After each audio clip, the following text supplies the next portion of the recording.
sorry, I'm just loitering here. No worries.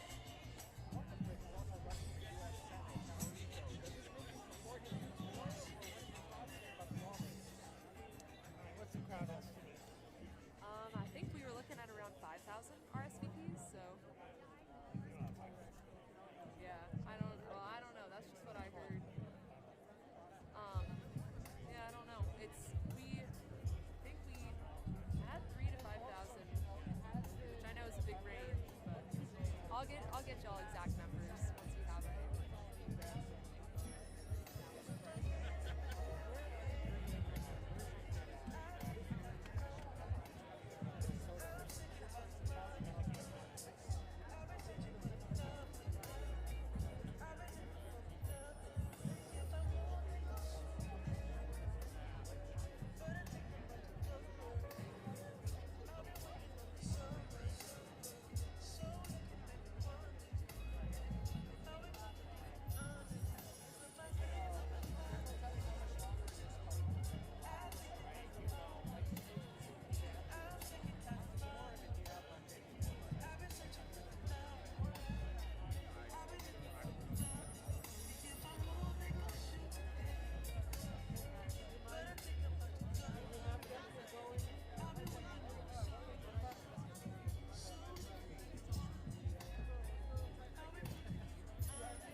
I can ask. I just asked. I'll let you know. Is this a Talarico sponsored event? No, this isn't a campaign event, so this It's is not. just. Okay. I want to be accurate in my speech. Oh yes, yeah, yeah. So it's a joint rally between a few different elected officials as well as community leaders and.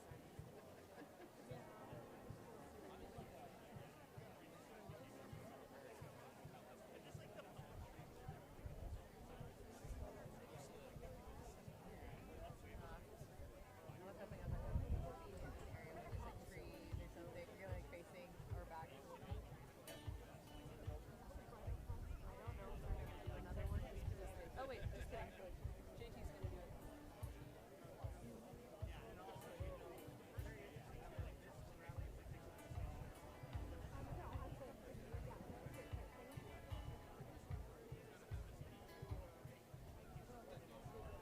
Test, test.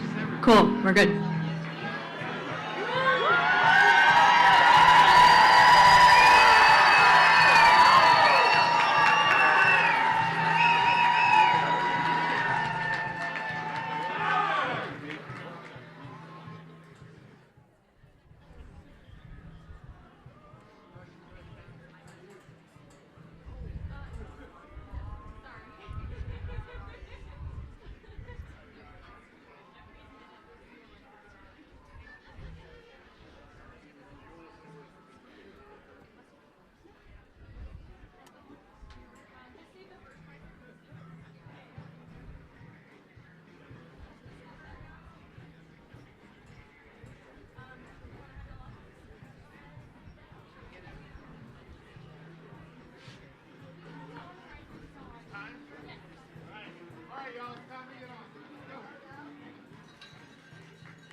is actually a lot warmer than you think it is. It's pretty smart.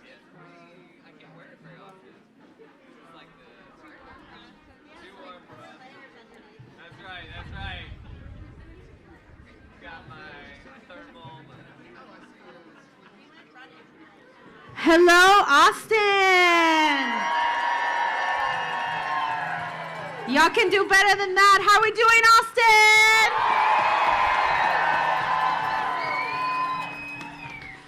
Let me just say, it is so amazing to see.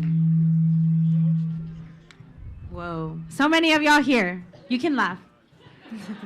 I don't know what's up with that. But I also don't know what's up with this country, am I right? We're going to have to do a lot of different things. We're going to have to try a lot of new things. Can we do that? Alrighty. Clap once if you can hear me. Clap twice if you can hear me. And clap 3 times for this community. I love it. Alrighty, y'all. To do new things, I'm going to need y'all to look all around. Let's look around at all these beautiful faces that are here. You can talk. Let's take in the power of everyone in here. It is an amazing view from here, let me tell you. Are y'all ready to hear from Texan leaders? Are y'all ready to stop ICE? That's what I love to hear. Alrighty, y'all. So let's look around again. Make some eye contact with each other. I know that's not always super fun. Yeah, I'm looking at y'all too. Okay, cool. Now, I'm gonna have y'all find someone you don't know.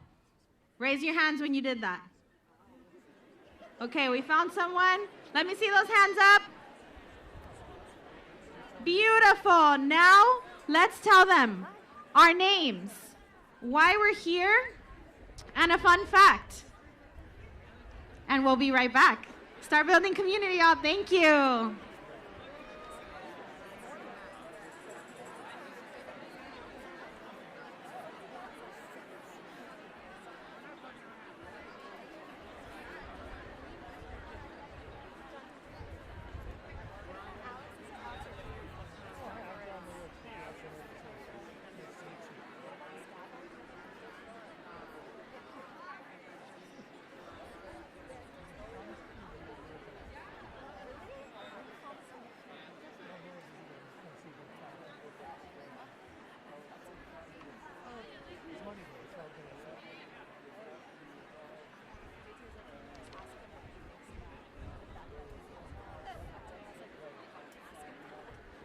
Hey, good afternoon, everyone. Austin, when I say no more, you say secret police. No more. Secret police. No more. Secret police. When I say mask, you say off. Mask. Off. Mask. Off. Austin, thank you for being here today. Thank you for standing in the cold, in the wind, and choosing solidarity today.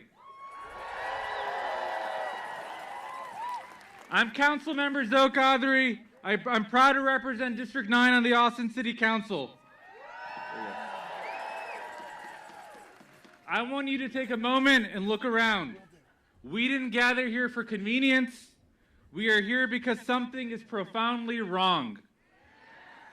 Across this country, people are being taken away from our streets by masked agents in unmarked vehicles.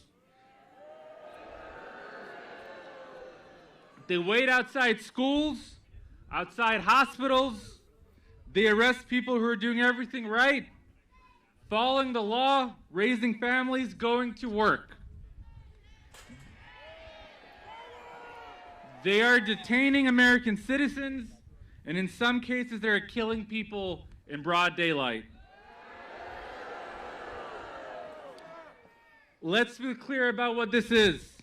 This is not about public safety. This is not justice. This is state violence, and we refuse to accept it as normal. Immigration enforcement has been weaponized into a system of fear. Fear designed to keep people silent. fear designed to isolate neighbors from one another, fear designed to make people believe they are alone. But Austin knows better. We believe in a country where no one is disappeared for existing, where families are not ripped apart by policy choices, where dignity is not something you earn, it is something you are born with,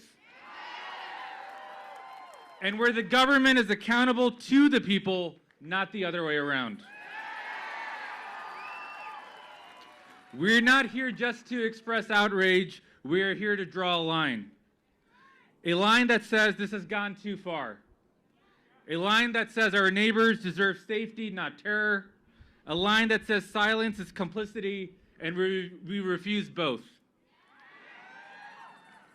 Today, you'll hear from elected leaders, organizers, and individuals who are living with the consequences of this violence every single day. And we're going to begin we're going to begin the way every real movement begins, by listening to voices grounded in values, in truth, and in moral courage. Because change doesn't start in the halls of power, it starts right here with people who refuse to look away. So I'd like to call up our first speaker, Reverend Darrell Horton, Reverend Dr. Darrell Horton. He's a pastor of Mount Zion Baptist Church right here in Austin, Texas. Austin, give it up for Reverend Darrell Horton.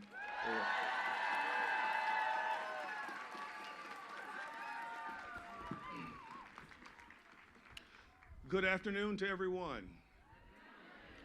For those of you who will, would you bow with us for a brief moment of prayer? God, we gather today as a community with concerns and challenges on our minds. We gather today to ask for your wisdom and guidance as we seek to support and strengthen one another. Thank you for the conviction that will not allow us to remain silent. Thank you for the faith that allows us to see hope and promise in the midst of despair. Thank you for the love that allows us to advocate and stand up for our neighbor, to be a voice for those who are not being heard. We pray for peace, protection, and vision during our time together today. It is in your name we pray. Amen. Let me also say while we're here that today we are gathered because our nation is under an extreme ice warning. Similar to what we experienced here in Central Texas earlier this week with the weather, across our nation in states like Minnesota, ice is causing the disruption of lives, the division of communities, fear to the extent that persons are afraid to leave their homes, families are being separated and stranded, and lives are unnecessarily being taken. The climate is unstable. There's a lack of reliable and consistent information, and people are looking desperately for leadership and for solutions.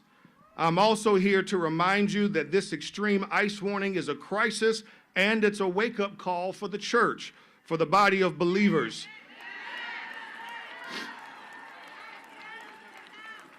In the same way that work crews responded to the challenging conditions of our roads, the church and disciples must respond, and that is with salt. When conditions get severe, work crews salt the ice to lower the freezing temperature of the water on the roads and reduce the impact of ice. The same can be done with us as a church through our commitment to be the salt of the earth. Matthew chapter 5, Jesus tells his disciples to be the salt of the earth. We are to be the presence of righteousness, of love, of justice. We must be present, vocal, and visible to love our neighbor, to stand for what is right, and shine a light in dark places. Family, we have gathered together today to remind ourselves that silence is not an option. We must speak up, we must stand up, and we must be the salt of the world.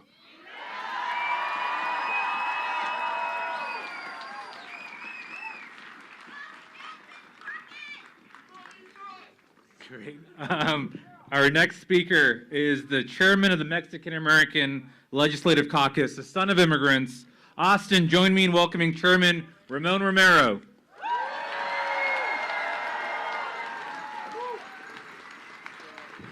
What's up, Boston? What's up, Boston? Show me your voices, show me your fight. Where you at, Austin? Esta es la casa de la lucha. Esta es la lucha. With me. ¿Quién está listo para luchar? Yo. ¿Quién está listo para luchar? Yo. Look around, y'all. Look at these murals on these walls. Feel their pain. Everything on the walls, the colors. There's a lot of red. There's a lot of orange. There's fire. Who feels that fire in their heart right now? There's blood. Because blood is being spilt right now by parents and children. I want to speak to all the first-generation immigrants that are in the crowd today. Raise your hand if you're a first-generation immigrant. Keep your hand in the air if you've ever had a parent locked up in a detention facility. Because I have. For 11 months, my father, Ramon Romero Sr., was in a detention facility in Laredo, Texas. And what I remember most is not the phone calls with him. It was going home to see my mom, Cuca. Y la señora llorando. My mom crying for her viejito because he's not there. And all the kids crying, not crying, we weren't crying that much. But we felt all the pain and witnessing our own mother, and I see your pain right now because it sounds like you've seen the same thing. No child in this country, after everything that we fought for, especially in this city, should be feeling that pain again. Every one of you should be proud of the phone calls that you've made to free Liam Ramos, because it was because each and every single one of you and everybody around the country that said, hell no! Hell no! So when we say ice out in Spanish, we say fuera! Fuera! Fuera! Fuera ice! All that passion that you're feeling right now, it's not even cold out here anymore. I should take this jacket off. We need it all the way to November.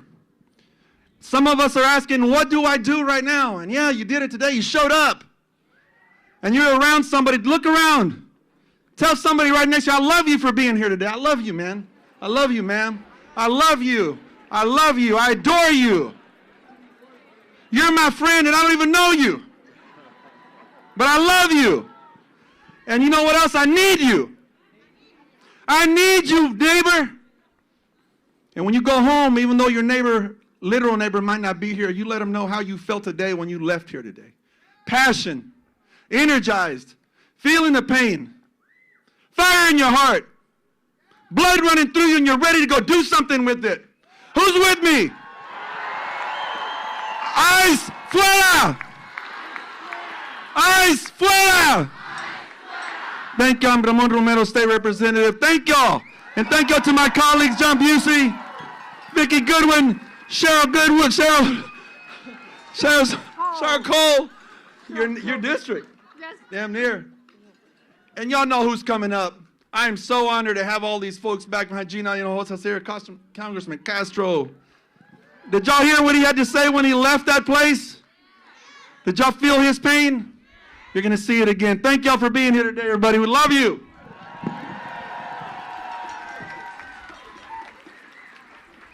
Great. We have a leader in public defense. Amruth has represented individuals in the state and federal systems and led organizations specializing in immigrant defense. Let's hear it from Amrutha Jindal.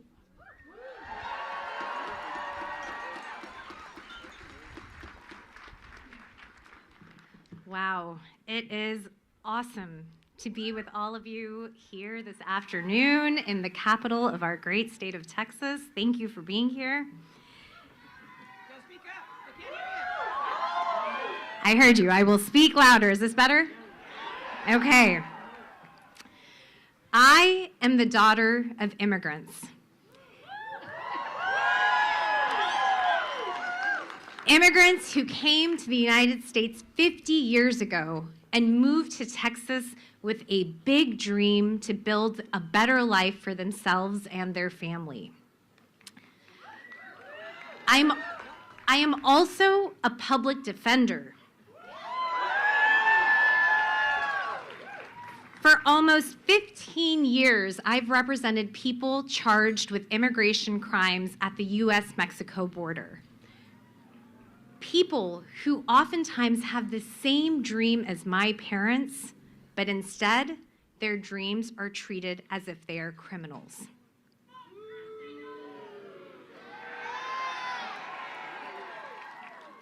Too often, our leaders use law enforcement and the criminal justice system to try to solve complex humanitarian problems. We see this with the housing crisis, we see this with mental health issues, and we see this with immigration. They think that arresting and jailing is the answer. No. We all know better. We know it is not the answer. Public defenders are often on the front lines of holding law enforcement accountable. It's a duty that we have under the Constitution to file motions and make challenges in court when we see our clients' constitutional rights being violated. But that duty doesn't end with us. It applies to everyone here and everyone in this country because we, the people, need to hold our government accountable.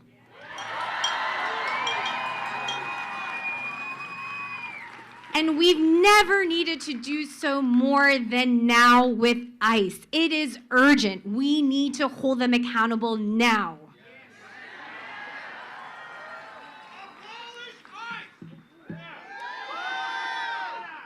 They claim ICE is enforcing our laws. They say ICE is making our communities safer. But we see protesters being shot and pepper sprayed, and we know that people in ICE detention are dying. Tell me something. Is that making any of us feel safe? They say they're going after people who aren't following the rules.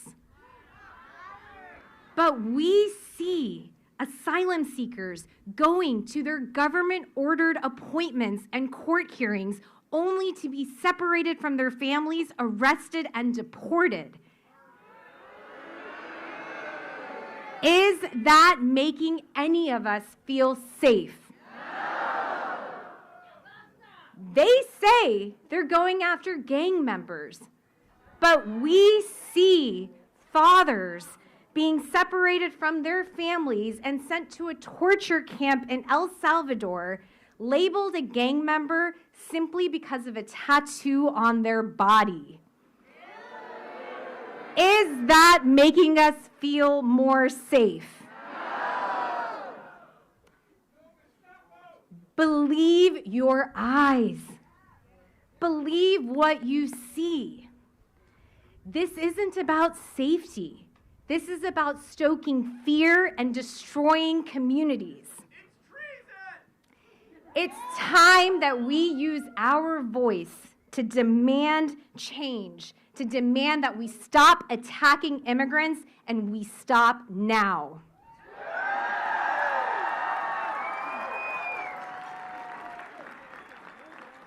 I leave you with this, and please do not forget it. This is a nation built by immigrants. This is a nation powered by immigrants. This is a nation fed by immigrants. This is a nation cared for by immigrants. This is a nation raised by immigrants. This is a nation bettered by immigrants. Thank you very much.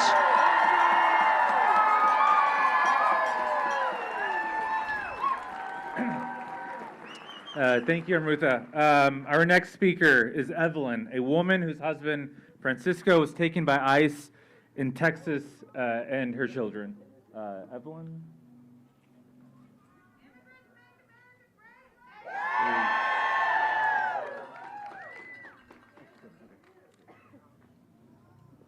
right, everyone, welcome Evelyn to the stage.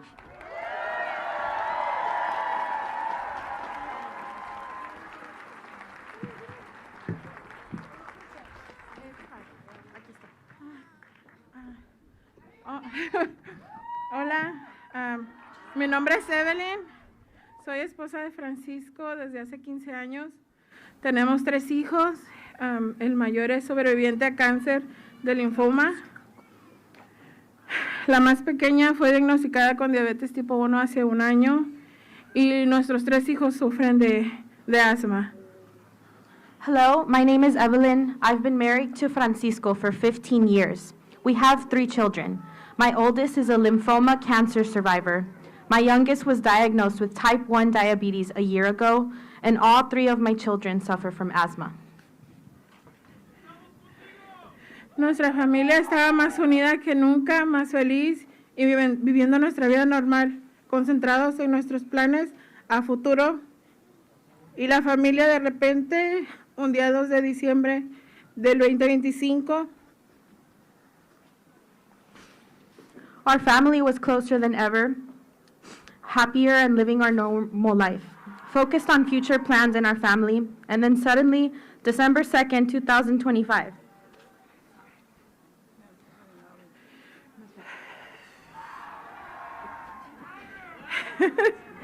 un día fue a poner gasolina para dirigirse a su trabajo. En ese llegó un policía atrás de él y le dijo que le inventó que una luz estaba fundida cuando era mentira. Solo lo hizo para llamar a ICE y entregarlo. Mi esposo no es un criminal, mi esposo no tiene antecedentes y desde el día 2 de diciembre él está encerrado en el sur de Texas. It was a normal day. My husband got up to work. He was going to get gas. He called me and was telling me he wouldn't be late that day, when suddenly he said, "Wait for me, a police officer is here." They made up that his light was out. They stopped him and he hung up.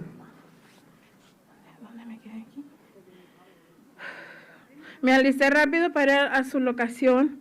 Cuando llegué al lugar ya no estaba. Desde ese día empezó nuestra desesperación y dolor. Ese mismo día se comunica y en el consulado mexicano lo localizan. Me dice que será llevado al sur de Texas al día siguiente a la cárcel a la detención de Pearson, Texas.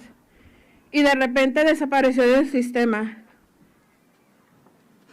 That same day, he spoke, and the Mexican consulate located him and told me he would be taken to South Texas the next day. It showed that he was being held in Pearsall, Texas, and then suddenly he disappeared from the system.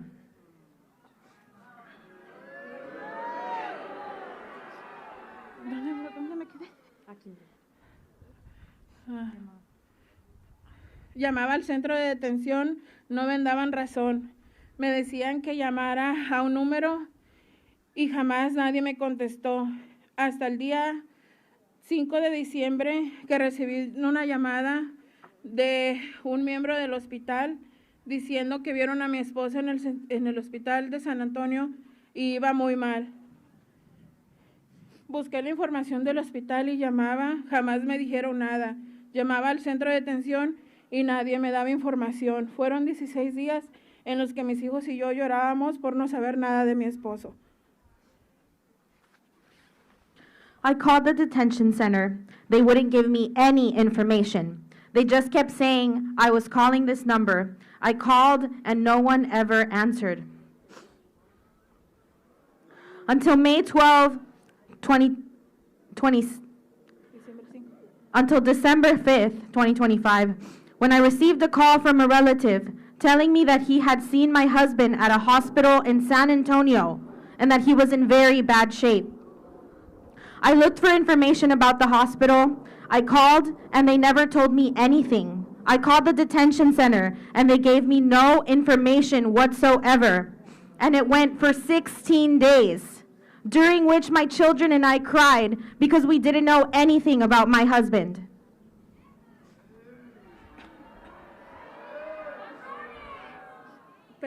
hablar con recursos humanos del hospital llorando por información. Solo me decían, llama a ICE. Tenemos prohibido dar información. Y de repente recordé que tenía acceso al portal del paciente de mi esposo, donde salió que tenía una fuerte neumonía, taquicardia, presión alta. Yo solo podía ver sus chequeos vitales cada ciertas horas y medicamentos, procedimientos que empezaron a someterlo.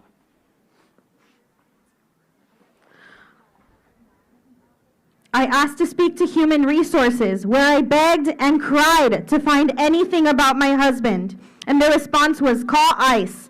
We are forbidden from giving you any information. I suddenly remembered that I had access to my husband's patient portal, where it showed that he had severe pneumonia, tachycardia, and very high blood pressure. I could only see his vital signs every few hours, his medications, and the procedures that they had put him through.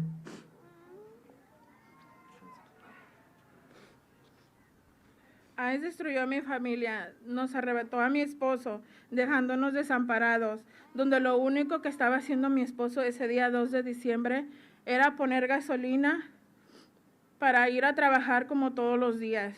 Mi esposo no es criminal, es un hombre trabajador, padre y esposo. Hace poco le negaron la fianza a mi esposo y solo nos queda someter algo llamado habeas corpus para poder liberarlo.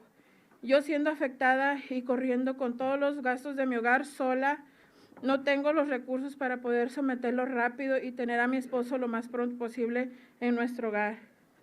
Y ahora con ICE en la ciudad ya no podemos salir sin miedo, ya que no respetan, si eres ciudadano residente o con algún permiso válido para estar aquí. No les importa y te secuestran y llevan. ICE destroyed my family. It stole my husband from us, leaving us destitute. All my husband was doing that day, December 2nd, was getting gas to go to work. My husband is not a criminal. He's a hardworking man, a father, and a husband. My husband was recently denied bail, and our only option is to file something called a writ of habeas corpus to get him released. Bearing all the household expenses alone, I don't have the resources to file it quickly and have my husband back as soon as possible. And now, with ICE in the city, we can no longer go without fear, since they don't respect whether you're a citizen, resident, or have any valid permit to be here in the country. They don't care, and they kidnap you and take you away anyways. The city and the country have become total chaos, and as someone affected, I demand freedom for my husband, freedom for everyone unjustly detained, and that ICE withdraw from the city and the country and truly focus on criminals, not innocent, hardworking people. Thank you. Thank you.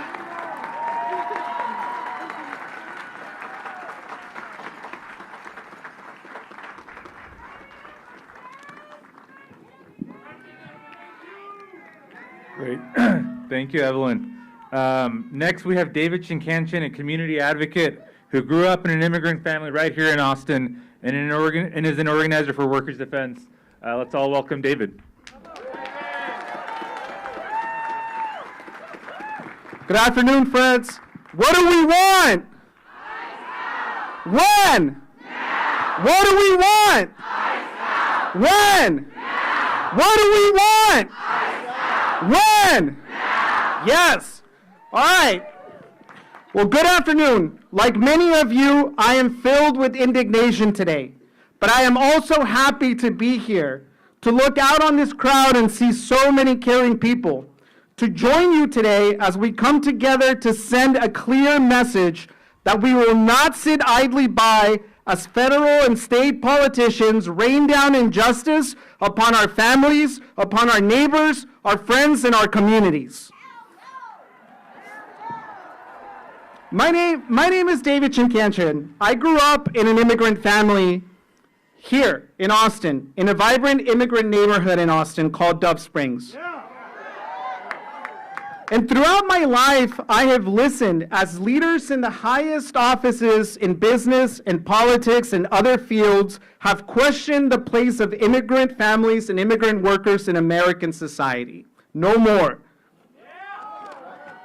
I have watched as this vitriolic rhetoric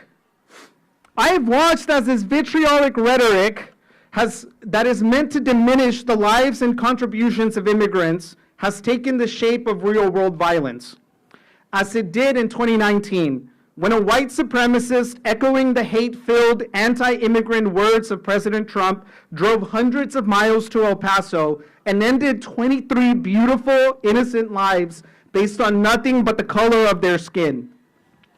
That hatred and violence takes forms that are even more insidious.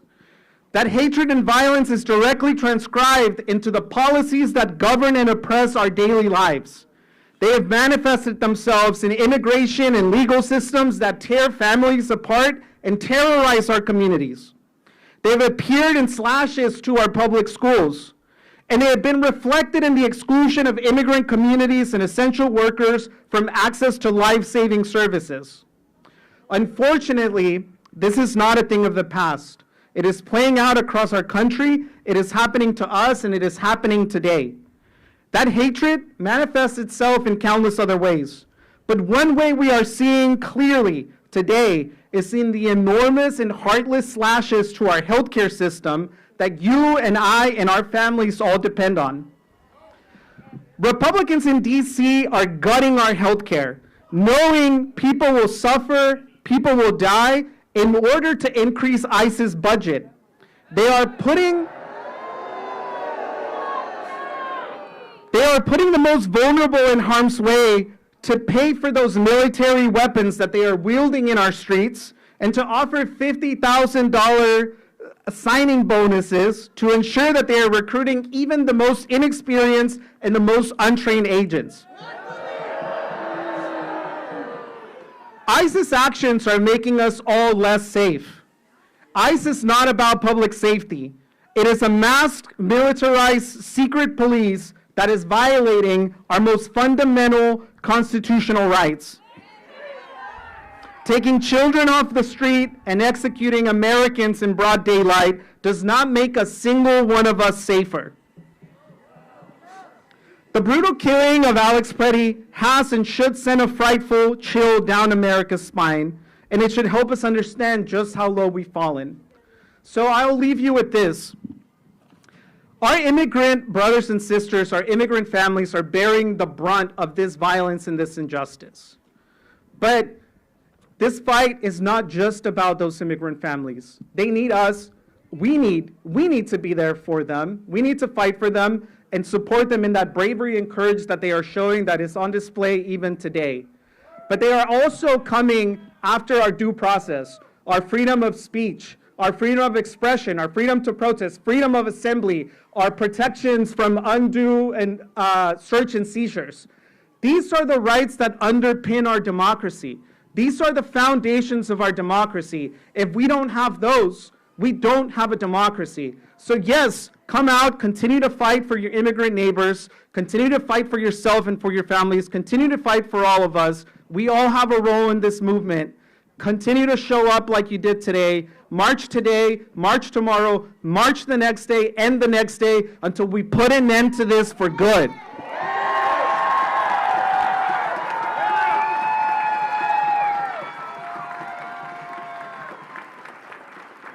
Austin, Texas, let me hear you. When I say mask, you say off. Mask, mask, mask. Mi raza, les presento a Greg Casar next. Thank you. Buenas tardes, Austin, Texas. To the folks up on the parking garage, out to the folks in the baseball field, and all of you, I'm Greg Casar, and I'm so proud to represent you in the United States Congress. And we are here to demand in one voice an end to Donald Trump's mass deportation machine. No more. No more ICE terrorizing Minneapolis. No more ICE terrorizing Austin. No more. No more killings like Renee Goods or Alex Preddy. No more arresting our veterans and our families and folks going to work. No more deporting and terrorizing families like Evelyn's. No more. No more masked agents without badges and without warrants arresting people at our schools and our churches and our courthouses. No more.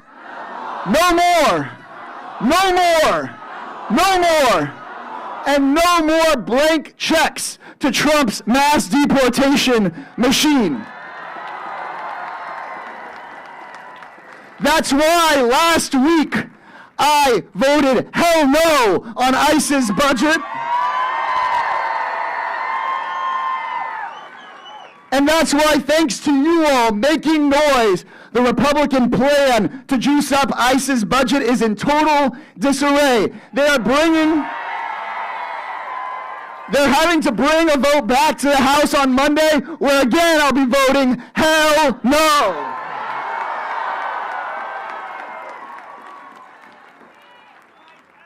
Now, it's so important for us to get together at this rally and then go talk to millions more people and remind them that when Donald Trump said he was going after the worst of the worst, he lied. He lied.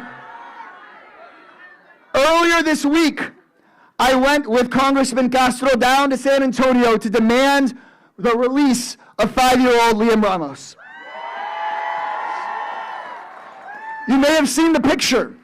Spider-Man backpack, 5-year-old kid taken from his mother and put behind bars. No 5-year-old is the worst of the worst. Also, I'm glad to tell you that a judge has ordered Donald Trump to release Liam Ramos.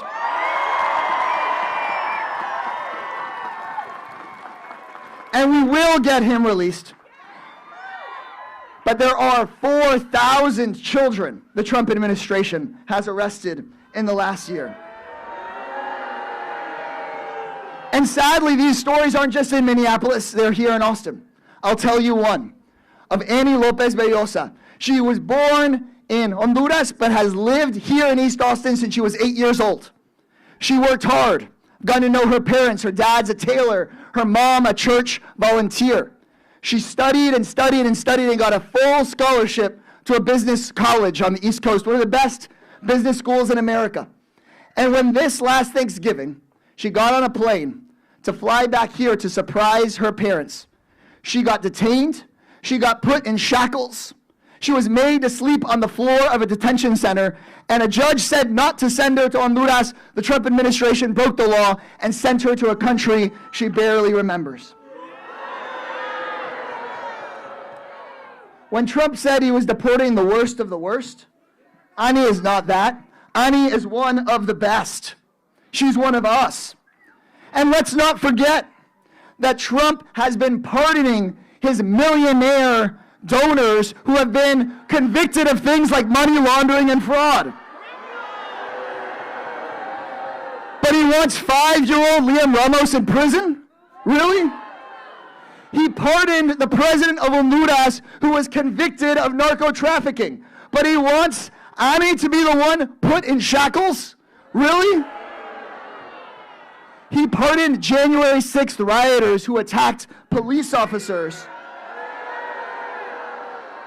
But he says that moms like Renee Good or nurses like Alex Preddy are the terrorists. That is insanity. That is violent. That is so freaking unnecessary. Immigrants are not the danger. Politicians like Donald Trump are. The corporations that fund him are. And the coward politicians who refuse to say anything about it are the danger in this country.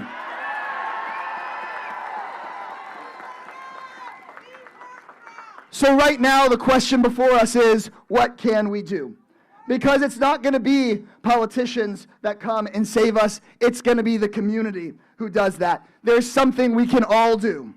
It starts with coming to protests like this, getting involved in the organizations around here and Yet You Heard speak. Join an ICE watch group. Just this last week, there was a training, 150,000 Americans signed up. Because Donald Trump wants this to happen in the quiet and the dark, but we're getting loud and we're bringing cameras and we're holding them accountable. And then while each of you do your part, we need to demand elected officials do theirs. My position is clear. I will not vote for 1 more cent for ICE or CBP until we end the terror. And now we need all elected officials to commit to the same, especially Senate Democrats need to hold them accountable. Everyone that represents you needs to do the same. And if they don't, we vote them out. If they keep on locking up our kids and our families, we vote them out.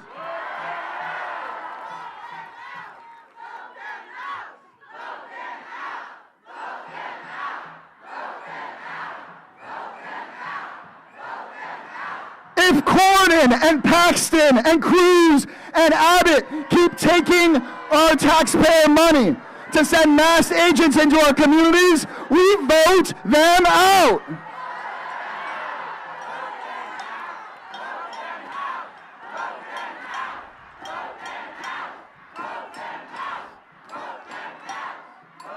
And if anyone tells you that's not possible, remind them what we got done this last year. We fired Elon Musk. We fired that CBP sicko Greg Bovino just last week. And while we're at it, we're going to impeach Kristi Noem.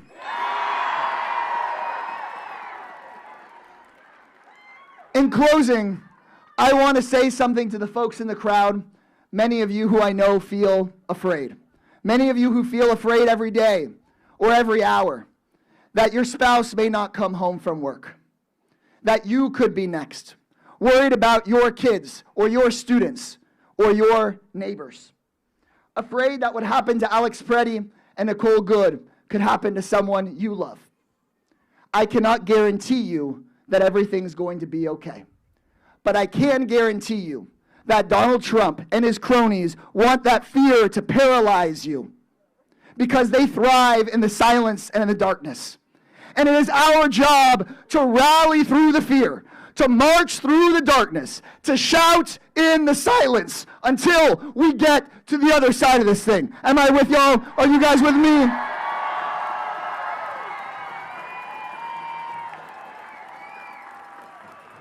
Because we're not just going to end Donald Trump's reign of terror.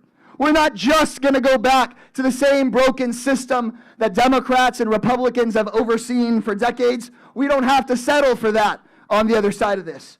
We're going to win immigration reform, legal status, and a pathway to citizenship for the millions of people that have been waiting for years so that Donald Trump and nobody else could ever do this to our people again. We're going to take the billions of dollars they put into that deportation machine and use it for good so that people here in Austin can afford their housing, afford child care, afford a decent life, afford their health care. How about that, y'all? A future where everyone can be safe and free. We cannot bring back Mr. Preddy or Miss Good, but in honor of their memories, people are rising up to demand a better world. Austin, together, we can build it. I love all of you so very much.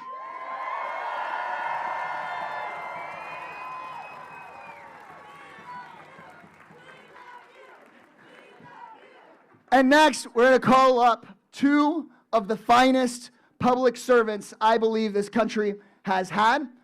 My dear friend who led in the Obama administration to bring down housing costs, inspired Latino elected officials all over the country, and his brother, who I believe is the most respected member of the United States Congress, and he has led the charge that successfully is bringing Liam Ramos home. Please, let's hear it for Julian and Joaquin Castro.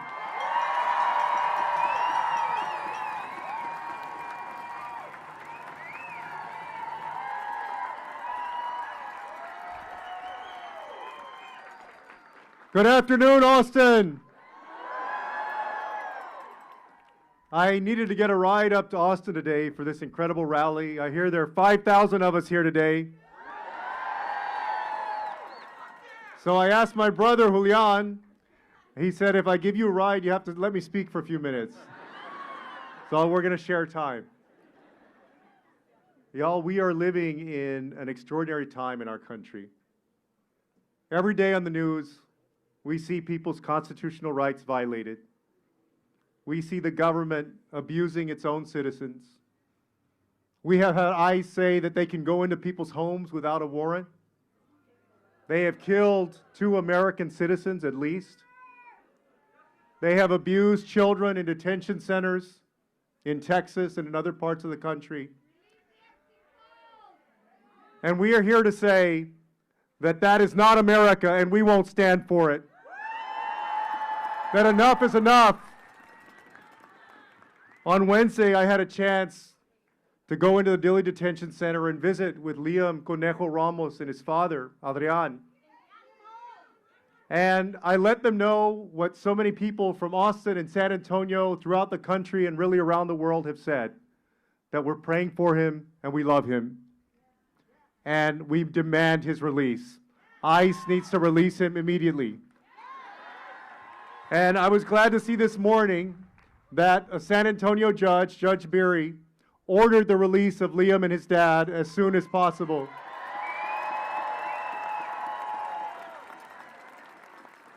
But y'all, I want to tell you, these places are no place for kids. You know, Donald Trump talked about going after, in his own words, criminal illegal aliens. And when we got to the meeting with ICE, I asked them how many people have a criminal conviction. And you know what they told me? Not a single person of 1,100 has a criminal conviction. There are no criminals in the Dilley Detention Center. And yet, not only was there Liam, a 5-year-old, there was also a 9-year-old named Mateo from Austin, Texas. He and his family were picked up on New Year's Eve, and they spent New Year's Eve getting processed into the Dilley Detention Center. There was a 2-month-old baby who's been held in that prison for several days. So I say that all of those children should be released, that all of those people with no criminal record should be released, that Kristi Noem has abused the Constitution and she should be impeached, and that ICE should be disbanded immediately.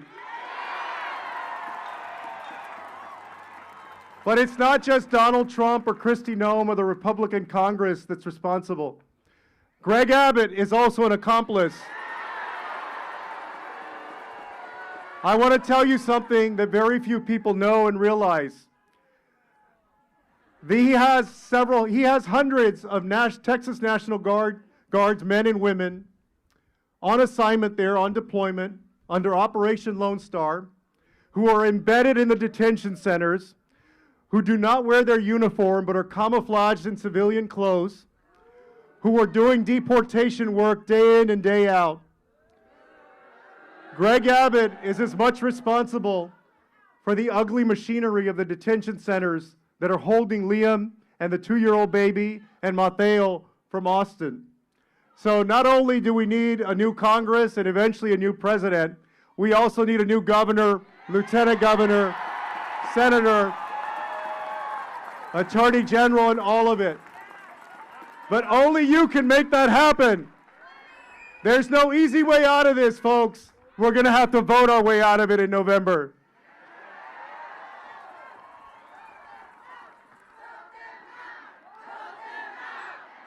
Now I want to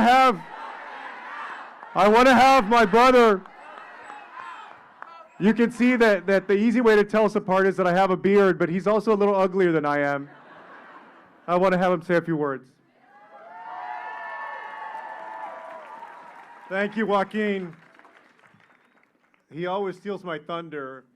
So we'll just finish by saying, I want to pick up where he left off, that we have watched over the last year, since January 20th of 2025, we have watched over the last year in horror as this administration has torn down our Constitution, has torn away at our democracy, has abused its citizens, its immigrants, has tried to scare institutions, universities, companies, and the people into silence. I am proud of each and every one of you today for being here and using your voice and standing up to this administration. And today we do that in the name of Renee Good and Alex Preddy and Liam Ramos and his father and every single person who has been trampled upon by this administration. As Joaquin and others have said, the only way in this democracy that we're going to get back to where we need to be is through the people and their voice, their vote. If all of us do our job of showing up, of speaking out, of standing up and voting and making sure that everybody that we know does, then I look forward to November and that night when they're going to announce that Donald Trump and the Republicans have lost the House of Representatives, they've lost the Senate, he's going to get impeached.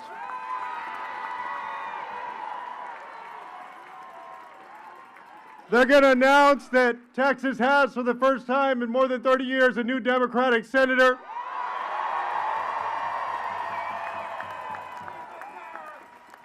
And that we have a new Democratic governor, and I want to introduce her, Gina Hinojosa.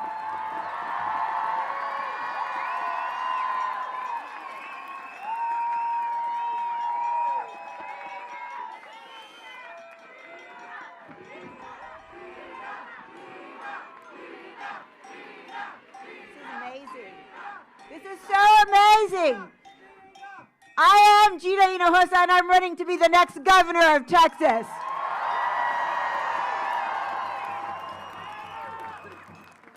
I want to speak about the sins of Greg Abbott.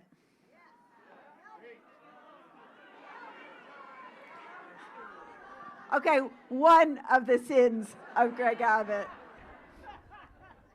We heard from Congressmember Joaquin Castro about his visit to Liam and the circumstances and the conditions that Liam was experiencing. He was not getting the food he needed, not getting the fresh air, he was not getting the exercise, he was in prison. This is a child who was in prison. Anywhere else in the country, this would be prosecuted as child abuse, and only in the state of Texas is it not. And in fact, Greg Abbott decided to license detention centers for children and their parents to be the only state in the union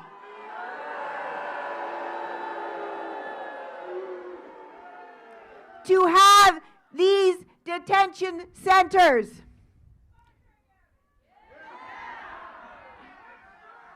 The inhumanity and the cruelty of it mimics the inhumanity of the cruelty we see in these ICE raids happening, yes, here in Texas, yes, in Minnesota, all over the country. We have witnessed the brutality and the horror with our own eyes. And there is a saying, you might have heard it, and it goes like this: the cruelty is the point. Have you all heard that? Well, I don't believe it.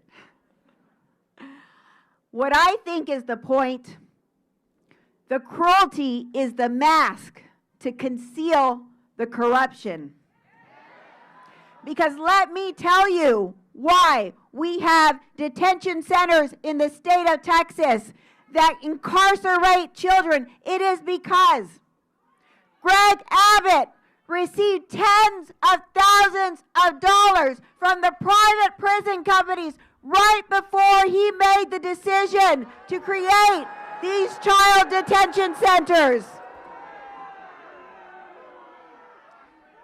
Since last year, everybody who is detained by one of two private prison companies, Core Civic and Geo Group.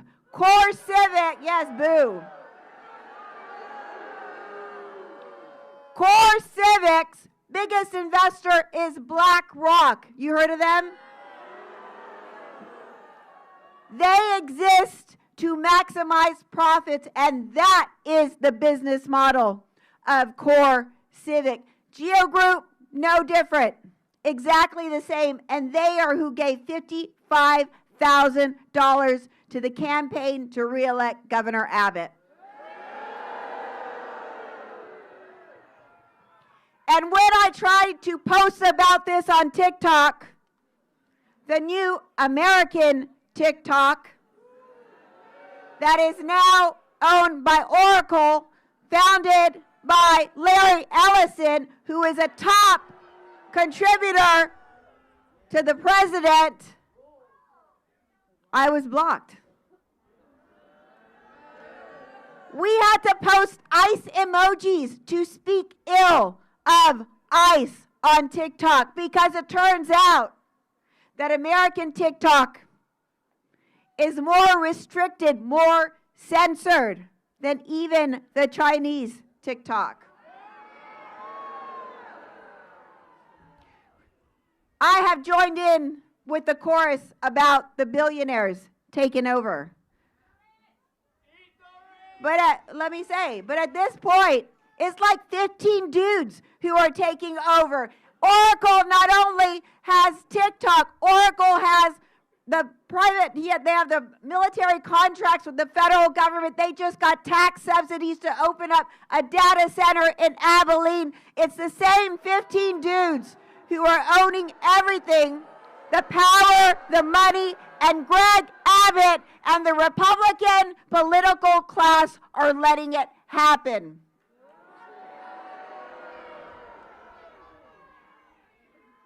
They treat us as subjects. They forgot that we are citizens, and they forgot that we are free, and we know our power. We finally have found our power. They thought that we were going to cower in submission with fear. But people are speaking up. People are turning out. People are winning elections, yes, even in Texas. Yes.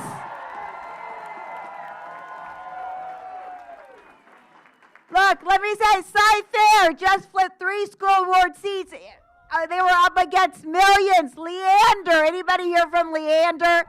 Leander just flipped a city council seat. We know Robstown just flipped a mayor's seat. And today, in Tarrant County, in a race that should not be one that we're paying attention to because it is a gerrymander to be red Republican, the Democrat came in first place and goes into the runoff today. Goes into the runoff today. So don't let them tell you that it can't happen in Texas, because it is already happening in Texas. Look, I made a decision to run for governor against a man who has $100 million. That's not even hyperbole. That's literal. He literally has $100 million.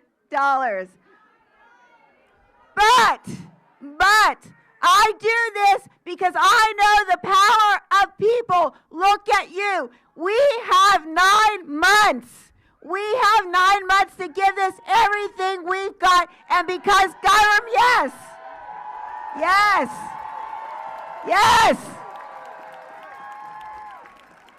And let me tell you, it's not just Democrats who want change.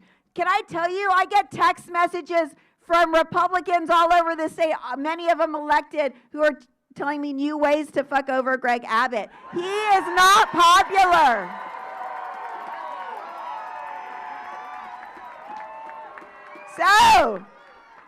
So look, I took this leap of faith because I knew you would catch me. So let's do this together, because the government is authoritarian, but the people are not. The people are free, and together we will make change and usher in a new day in Texas.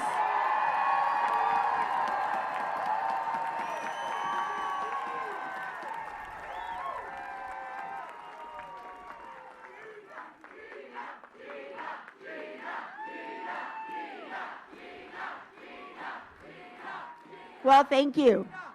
Now, it is my honor to introduce this guy you might have heard of. This kid I serve with in the Texas House, who has been a champion for our children and our public schools and for working families. And it is my great pleasure and honor to introduce my colleague, James Talarico.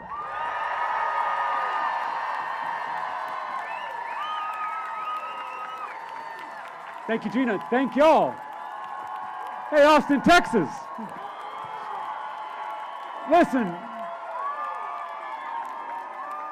when I was a public school teacher on the west side of San Antonio, I taught undocumented students, and these students were my most patriotic students. They understood something about this country that many of us have taken for granted, that this is supposed to be the land of opportunity. They believe in America even when America doesn't believe in them. ICE is terrorizing my students and their families. ICE shot a mother in the face. ICE kidnapped a 5-year-old boy. ICE executed a man in broad daylight on our streets. It is time to tear down this secret police force and replace it with an agency that is actually going to promote public safety. We must impeach Secretary Kristi Noem. We must prosecute agents who have abused their power. And we must haul these masked men before Congress so the world can see their faces. These masked men are waiting in school pickup lines. They're lurking in hospital waiting rooms. This is not law enforcement. This is something else. They say it's about law and order, but they're waiting outside courthouses, arresting people who are following the law and showing up for their immigration hearings. They say it's about the economy, but they are deporting the very people who keep our economy running. They say it's about illegal immigration, but now they're going after American citizens. This has never been about immigration. This has always been about control. The easiest way to control a population is to keep them afraid, to keep them looking over their shoulder, to keep them in line. Don't draw attention to yourself.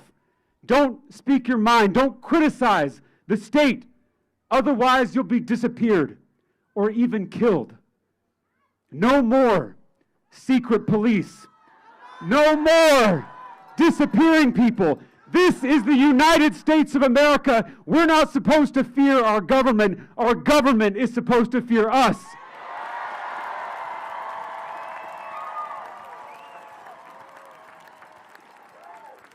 Self-proclaimed Christians are cheering on as masked men tear children from their parents. If Jesus was here today, they would disappear him into an unmarked vehicle. The most common commandment in the Bible is welcome the stranger. Scripture says we welcome the stranger because we were once strangers. All of us have that immigrant story in our family history somewhere. All of us come from somewhere else. That's the beauty of America. E pluribus unum, out of many, one. America is not mass deportation. America is not masked government agents. America is not arresting journalists and executing people in the street. America is the immigrant. America is the protester. America is the huddled masses yearning to be free. Alex Preddy is America. Renee Good is America. Liam Ramos is America. These brave Americans have been stolen from us.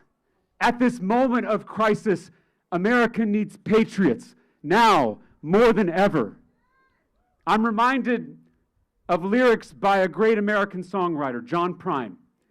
He said, "I really love America. I just don't know how to get there anymore." It's enough to break your heart.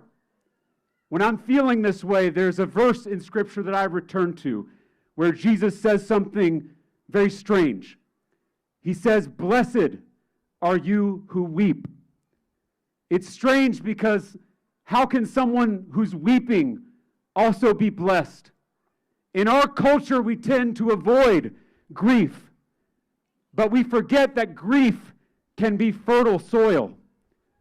Sometimes we see the world most clearly through our tears.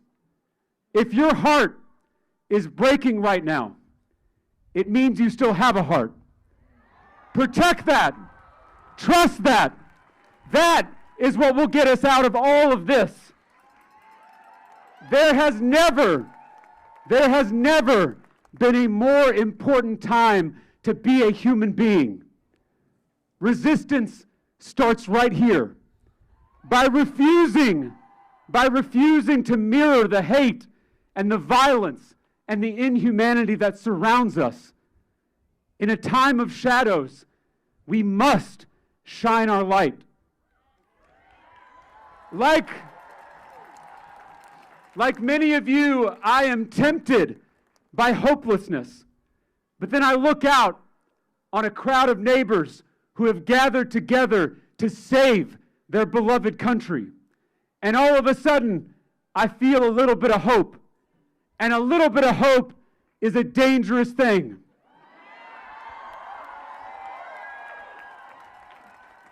The fact that all of you showed up here today means that you haven't given in to hopelessness. And that means that the bullies haven't won. America needs patriots now more than ever. She needs people like my students who believe in America. She needs people like you who are willing to fight for her. Blessed, blessed are you who weep. Thank you for being here. Thank you for being in this fight. God bless y'all. Let's go save our country. Thank you.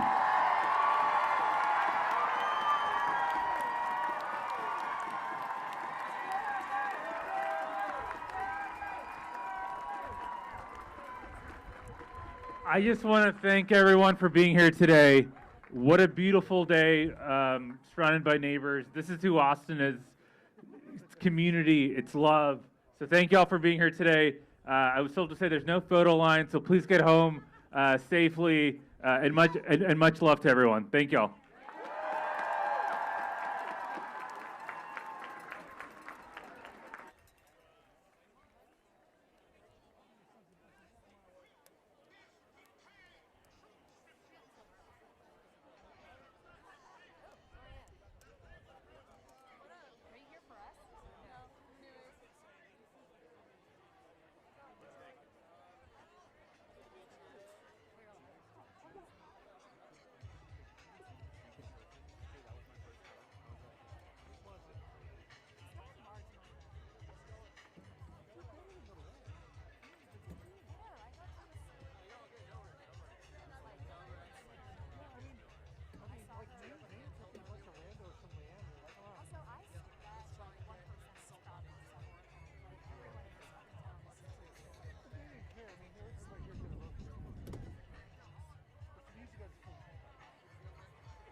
importance of being here. Can I ask you a couple questions?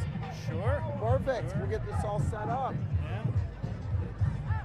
Go ahead. Want to ask this lady some questions too? Yeah, whoever wants to be in. I want to be one. All right, can I Yeah. Absolutely. Can I get you to say and spell your first and last name for me? Nina, Nina, Kavanaugh, Cavanaugh. What brought you out here today? We're in a mess. We got to do something. This is awful.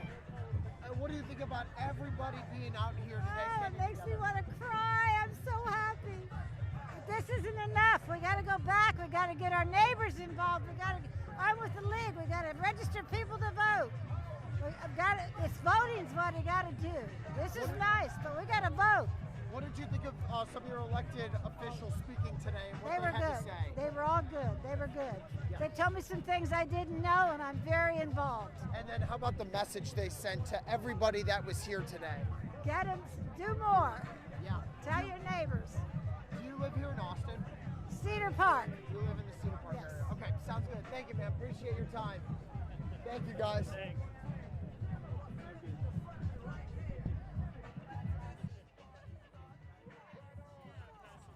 That's awesome. I'm glad we can do that. I want to get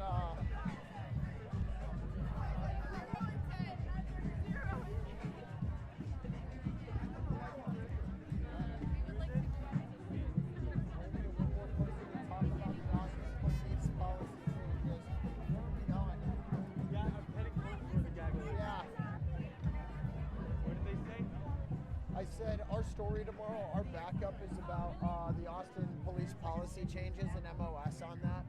So I was hoping maybe we could get someone from Austin to talk about that. Yeah.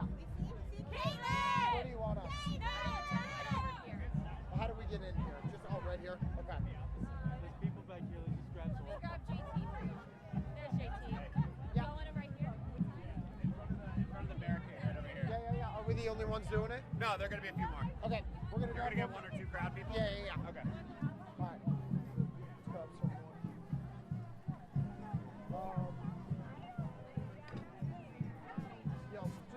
Just anchor. It's easier to bring people to us. You ready? Huh? All right, let's get,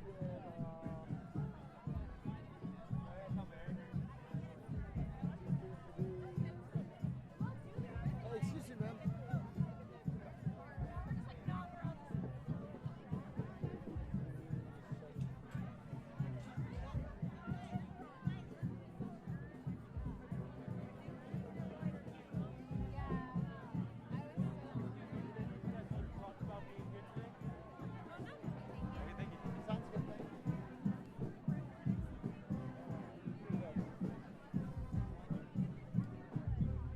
Excuse me, ma'am. How you doing, miss? My name is Vinny. I'm a reporter with CBS Austin. I see you holding your sign and keeping the message going. Can I ask you a couple of questions about the importance of being here? Let's come over here. Ready, Demo? Awesome. So when we... Which sign should I hold? Whatever doesn't have any curses. If there are any. Okay, I then think yeah. all the curses are on the back of Perfect. Let's do this. So when we do this, just look at me the whole time. Like the camera's not here, and I'll hold this for you. Okay. Perfect. Let me know when you're ready, Dylan. Okay, go ahead. Awesome. Can I have you say and spell your first and last name for me? Hi, my name is Nikki Darden, Nikki Darden. And then do you live here in Austin?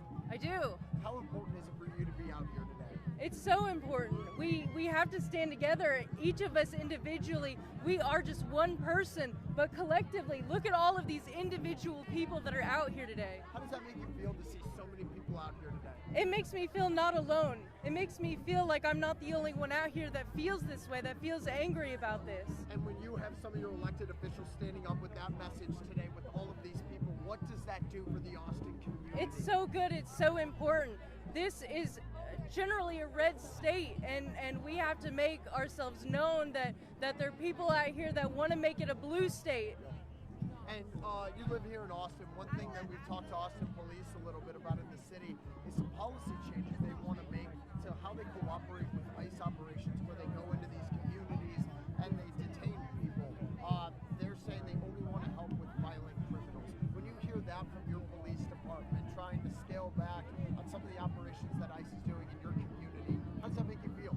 makes me feel like I think that ICE needs to be abolished, and it feels good that we're heading in that direction. Is there anything I didn't ask you about being here today you wanted to mention? I think something that keeps running in my mind is how awful it is that these people are being killed in this way, and I wonder where the people that were so were standing up about the way that Charlie Kirk was killed, but these people are being killed in the same way. Why are you not standing up for these people that are being killed horribly? Why is Charlie Kirk so different?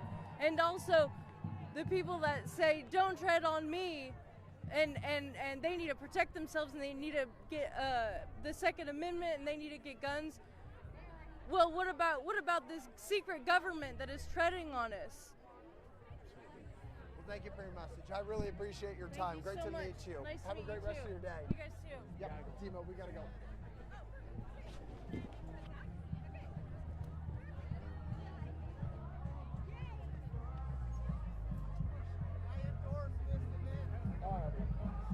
Where's everyone gonna be? Right there.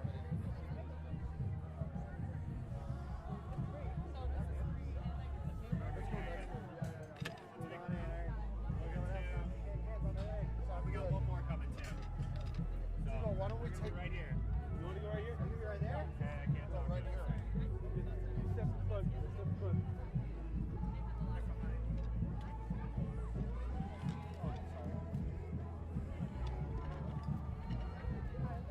Hey, Vinny, nice to meet you. Nice to meet you. Just started KVU 2 months ago. Oh, that's exciting. How are you liking it so far? I'm loving it. God, I always wonder what the field you're talking about. Busy You spend all this time at the events We together. might be in the shot. Okay. Right, right. They're gonna have to like.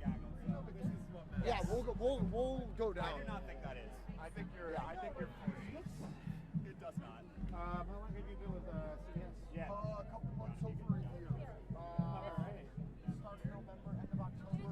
So, however many months it's been since that, about a year. Yeah, I started on December 1st. Okay, that's nice. No, it's been a busy market right now. It's never a shortage of stuff like this going on. So that's awesome to hear. I am trying to get some video over to you guys. Where'd you come from? All right, we got Come from another station? I was in Eau Claire, WEAU, right outside of Minneapolis. Yeah. Wisconsin area. But western Wisconsin, much warmer over here than it is up there. For sure. I'm from Chicago, and I've done some work up in Eau Claire and like Wisconsin area, so kind of familiar. How does it have to swing out? But yeah, man, 3 years in Wisconsin, hopefully has prepared me for the big market that is on here. For sure. Doing it well. Well, best of luck to you. I am so sorry. There we go. It is great to actually get out. He's got played Tetris to the crowd. We're about to do a press right there. So I'm gonna ask him some questions. You gotta get through? Yeah, I'm gonna try. I just want to get asked. No, we're gonna crouch. We're gonna crouch. Otherwise, there's no way for us to get a question.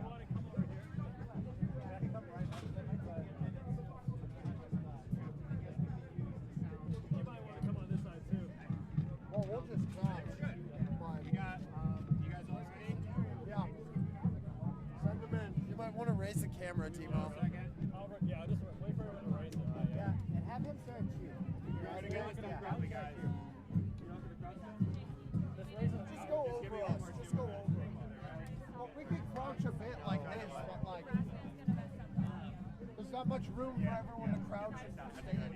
Yeah, we are pretty cramped here. I'm so sorry. Okay, what are you discussing now? It's going to be 2 minutes probably, but I'll let you know. Who's all coming out?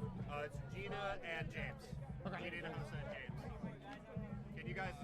I'm going to be where James is. So you should focus on me. Are they doing it like all at the same time? All same time. But I think is Gina gonna come after James? Is that one at a time, or is that together? They're gonna come together. Okay. All right. Are you guys all set up? All your shots look good? Yeah. Okay. I'm gonna get it. Can you stand here?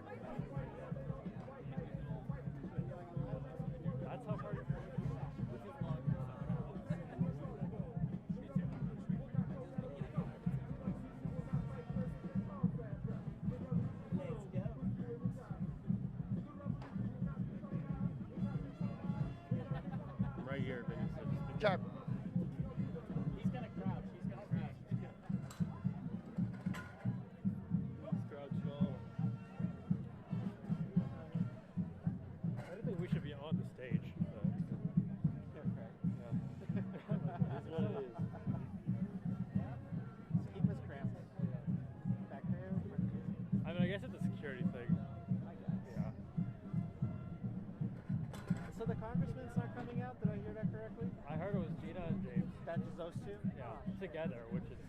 I was hoping for Joaquin as well. Me too. So we can ask him about the shutdown. Right.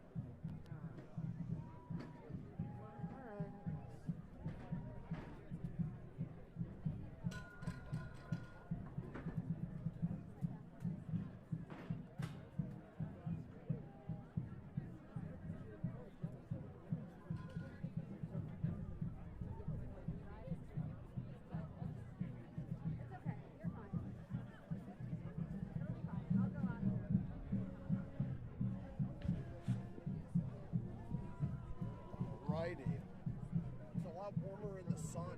Yeah, more freezing down here. It's very cold. It's a little warm, guys. What are you talking about? Especially you, Chicago man. Well, been down here a little too long. Oh, Texas has ruined you. That's what I'm saying, dude. Yeah, it's like, oh, you get used to it. You get used to this, and then all of a sudden they throw this at you. It's like, well, I've been here for a year and a half. Yeah. I got used to it. And it's why I can't. Like, I wanted to get used to that. What's up, boss man? How we doing, brother? How you doing? Good. How was that game? They're cold. But worth it? Yeah, it was a fun experience. Yeah. It was a slow one, but I mean, when the Broncos pulled that out, I'm like, oh. I know. Oh, wait, were you at the Bills game? No, I wish I was though. Y'all need anything? Y'all good with this? We're good to go. Yeah. I'm going to start with you guys right there.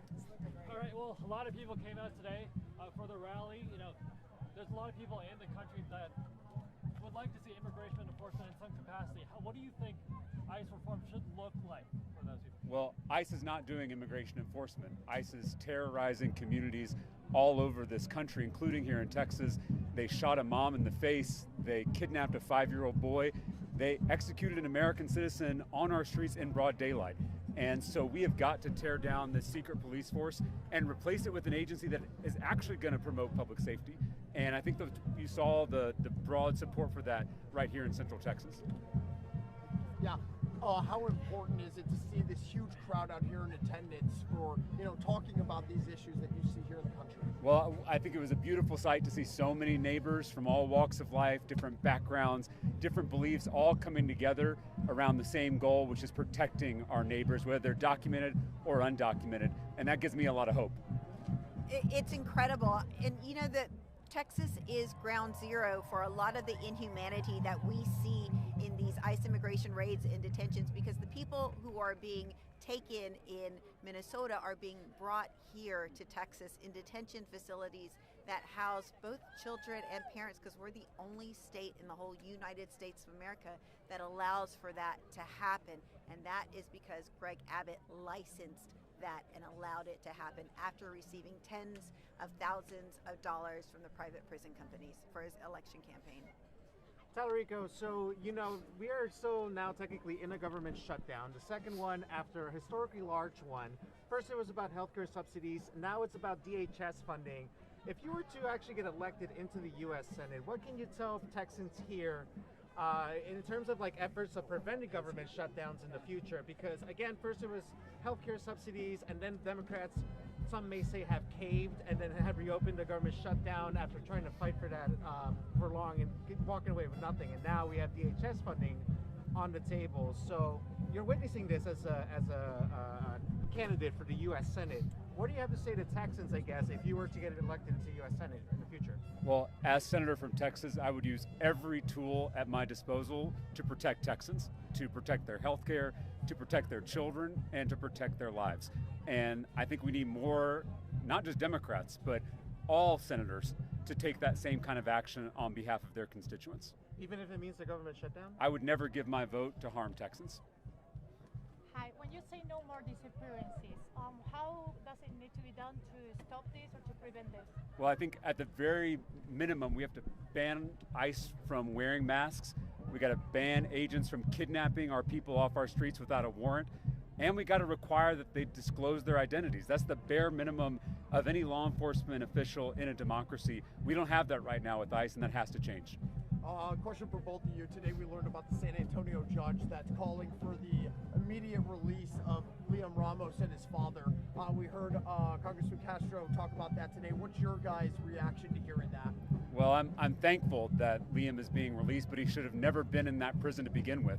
He's a 5-year-old boy who was shipped halfway across the country, and that's unacceptable. I think all Texans, regardless of their political backgrounds, regardless of their beliefs, they don't think it's right for masked government agents to be kidnapping 5-year-olds off the street, and it's why we have to put an end to this reign of terror.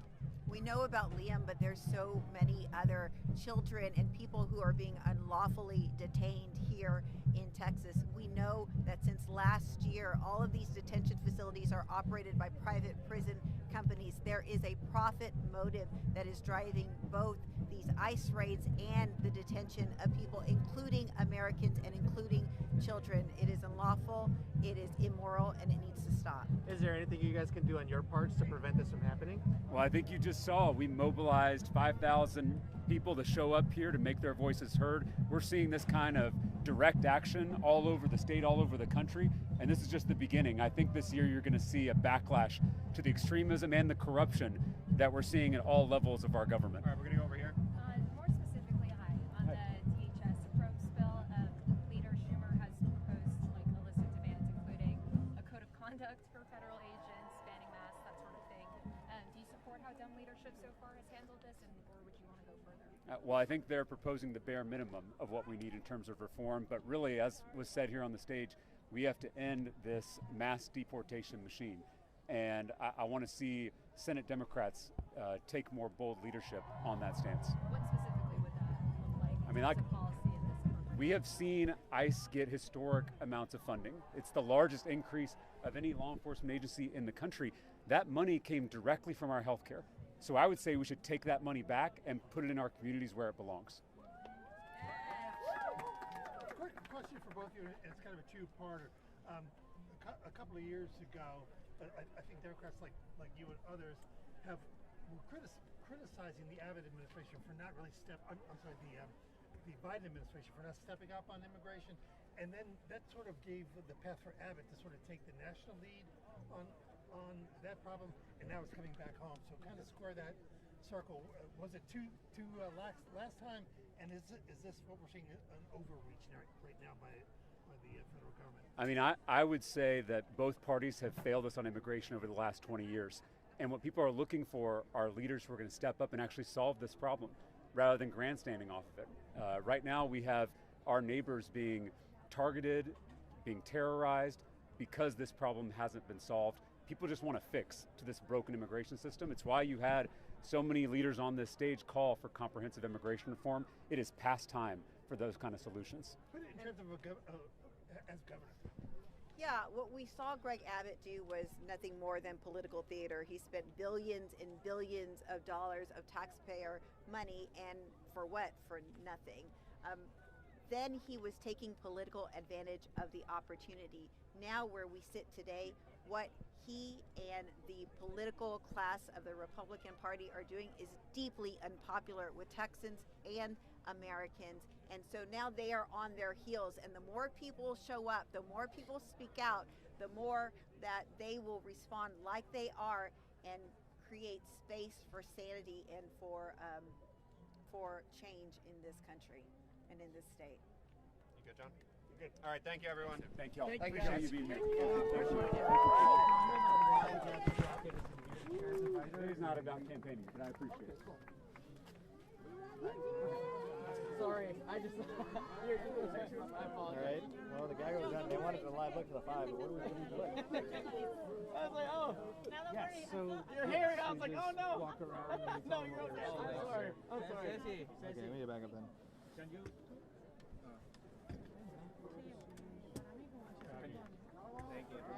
Thank you. Thank you so much. Sorry. Let's go do backup. You want to get one more? No, we got some.